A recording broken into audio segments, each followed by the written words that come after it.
Hello everybody, today we are going to make an art piece with floating rocks.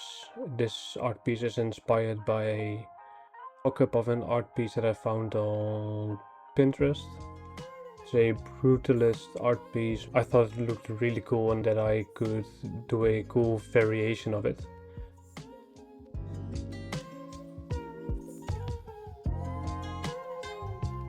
So I started modeling with the base and went on with the other pieces that are going to float on top of it.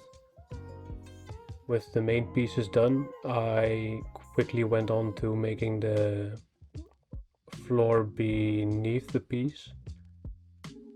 First off, I made a wooden base where the art piece is going to stand on.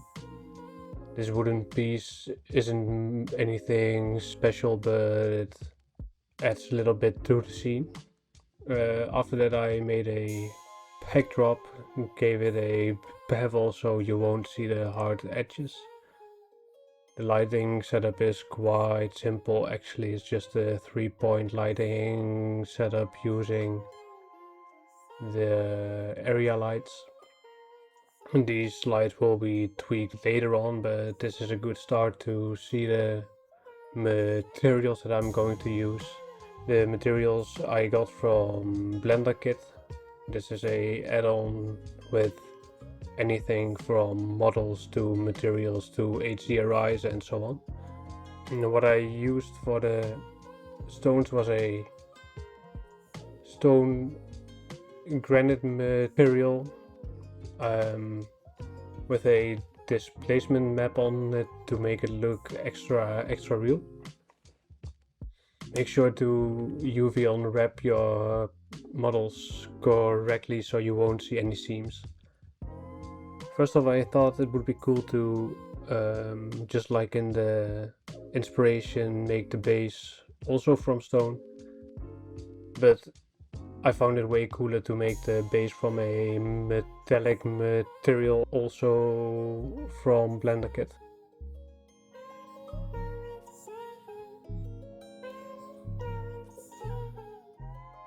So with the stones done, I went on to the metal base. I got rid of the displacement because it didn't really add much. I wasn't really pleased with the color of the material yet, so I used a hue saturation node. I changed the hue a bit so it would be a little more blue and the value a bit higher, so it was a bit lighter. Now onto the wooden base. I used a basic wooden material for that, changing the orientation and scale a bit so it would match the piece. By rotating it, I got it to an angle that I like more. Just change it up a bit until you're happy with it. Then I went on to making a light in the base of the art piece. This light is going to be an orange light, which I thought it would look really cool with the stone. It's almost like a magma lava-like light.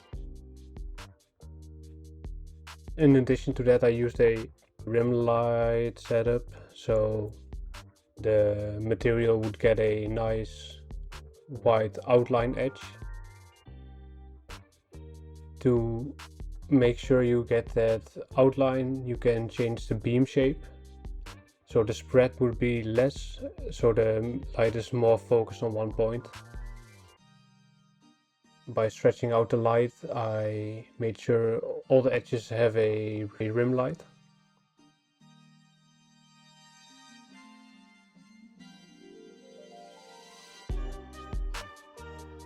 Now it was on to making the other floating pieces around it.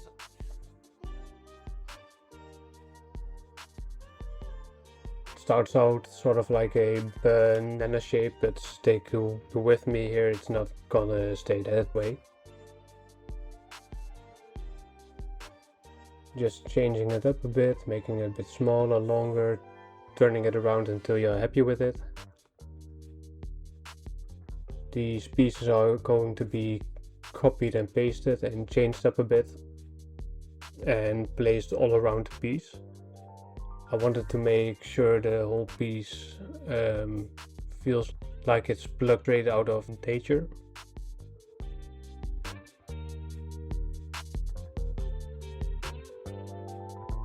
To get a lot of small stones at once, I used the self-fracture node to break up a larger cube. You can pause the video here to see what kind of settings I used. I got rid of all the larger pieces of the cube, so I only had the small pieces left. All these pieces are going to be distributed all around the piece. Using proportional editing, I quickly distributed all the little pieces around. It's just a lot of fiddling to get all the pieces in the right place. All these pieces aren't really perfect yet, so it took a little extra time to make all the faces correct and get it all sorted out. I also added the bevel modifier to all these little rocks. Now it was on to making everything move, so I used the noise modifier on a curve and copied and pasted it to all the other pieces of the art piece. Make sure to change the strength and the offset of each piece a little bit so it won't all float in the same way.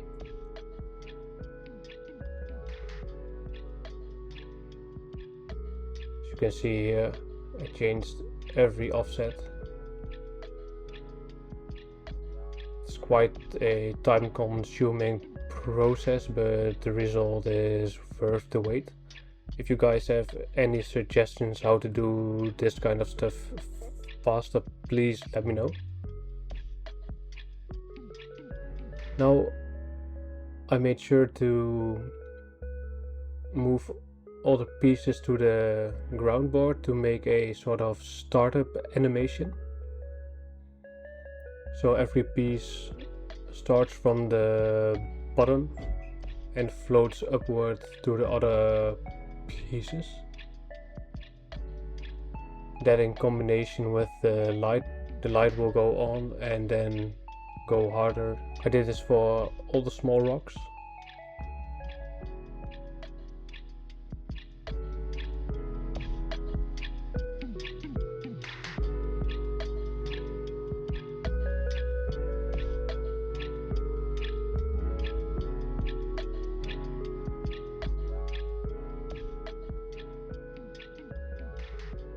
As you can see, it's a lot of curves, but it's not that hard to make, so it's fine.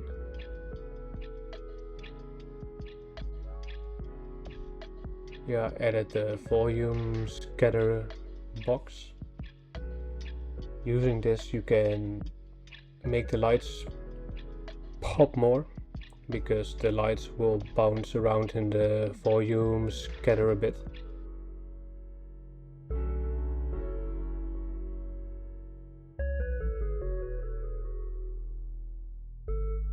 The density can't be too dense because it will get foggy really quick and you just want a little bit of volume scatter.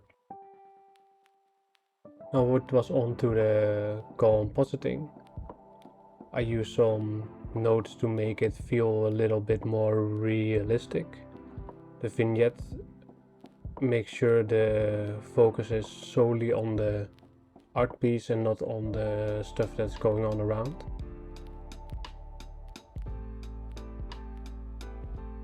And the bloom makes the light in the art piece pop just a little bit more. It's all really subtle effects, but it really finishes the piece.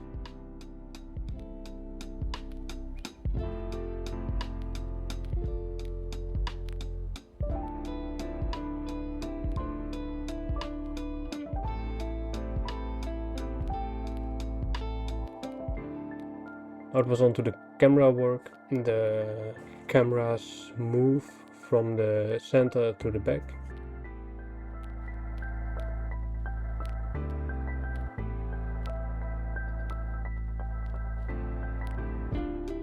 The shots are divided in 3 parts.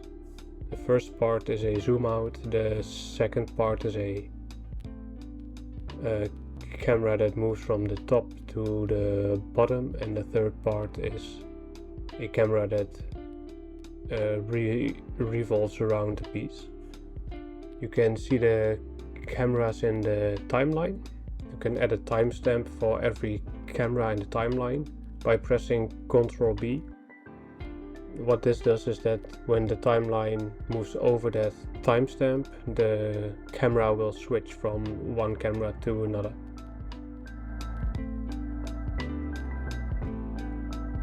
So by animating the cameras to move and having them focus on an empty, I was able to make every shot as interesting as possible.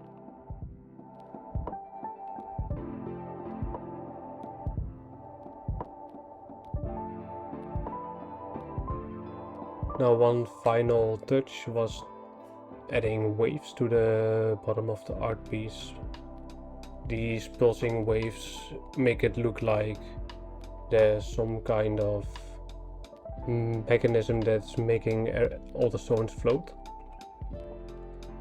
This is a fracture shader that is breaking up the light that is going through the plane. And by making a wave texture move, you can animate fractured waves in the air, so it looks like a pulsing wave is going upwards.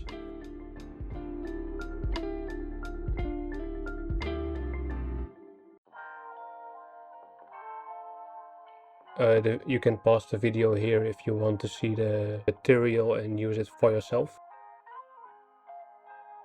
Well, that wraps it up. Thank you guys for watching this video, and I see you in the next one. Bye.